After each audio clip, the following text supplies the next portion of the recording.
Macquarie Capital has initiated coverage on SoftBank Group with an Outperform rating, calling the Japanese holding firm the Berkshire of the digital century, end quote. For more, let's welcome in Macquarie Capital Senior Equity Research Analyst Paul Golding. All right, those are big words, so you got to give us the thesis behind this one, because if it's Berkshire versus SoftBank, I think people are going to have some differing opinions there. Sure. Thanks for having me on. Yes, we initiated on SoftBank last week on Tuesday with an Outperform rating, 7,100 yen target price. We parsed out the different value buckets for SoftBank.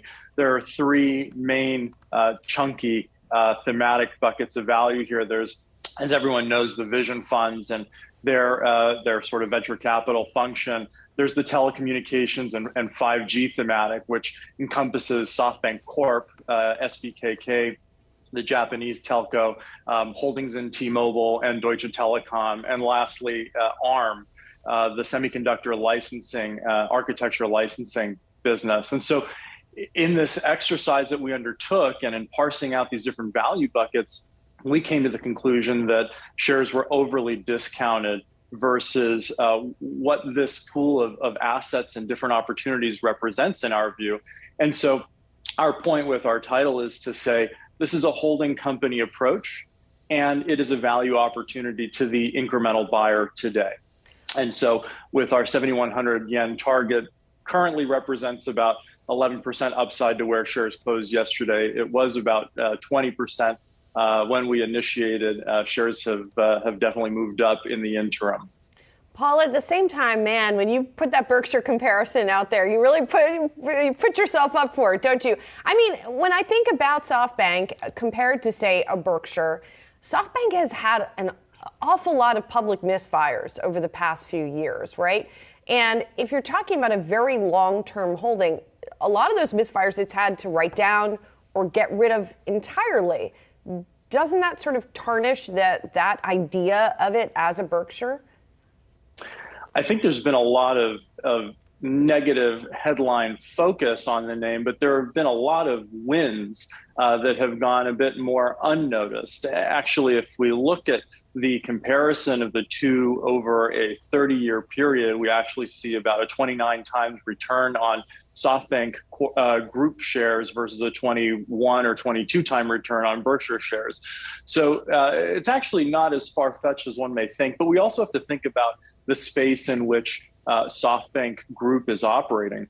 And that's why we qualify the title with the digital century. And we certainly dive deep throughout our report of 93 pages of content around the different segments and sectors and opportunities from a thematic perspective in terms of these companies becoming potential major players and incumbents, and some are already incumbents in their respective spaces. But the nature of investing in digital names and technologically advanced and R&D focused names is that there is some waste as part of that process. And we've come to accept that, I think, in the venture capital space, maybe less so around public stocks. But I think with that expectation, it makes this story much more palatable when we think about the long-term historical trajectory and the potential future trajectory of SoftBank. And so in that vein, with tech being the focus,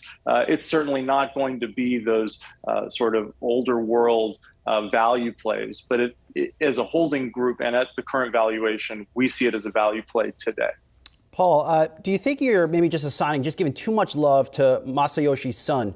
This has been a story over the past year and a half, 2 years, that many would argue has been a full-on train wreck. I go back to WeWork. What a disastrous investment. What a disastrous way of them handling that situation. And there's been other stories like that inside of these companies. Now, you call them that sensational news, but those are the fundamentals of the business. I mean, they've been awful.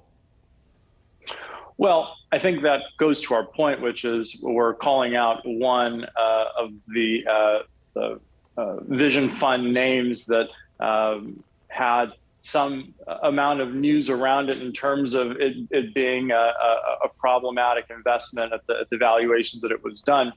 But I would point to other investments that have been made that have had the opposite outcome.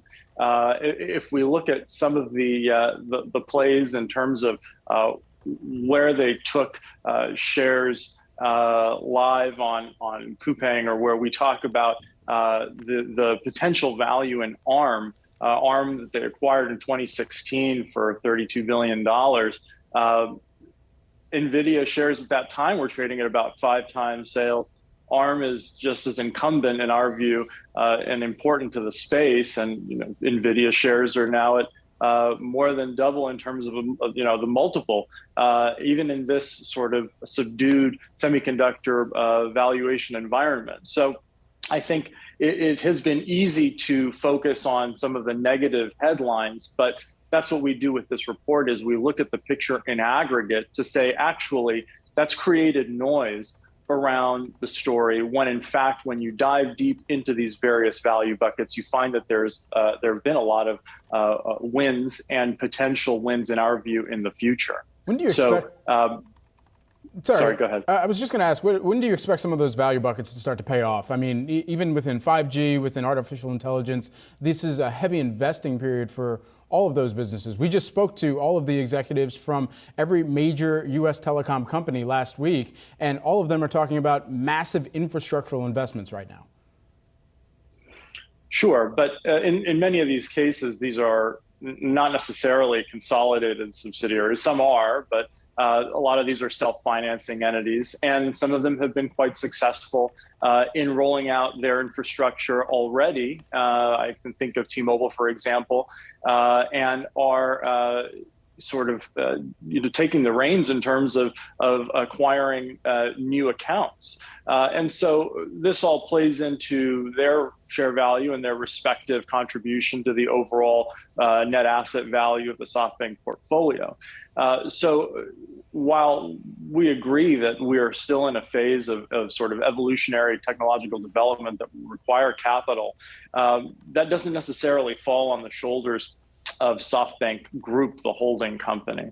We also focus on the de-risking from China to some extent, which in our view has been a significant contributor to where shares have risen to.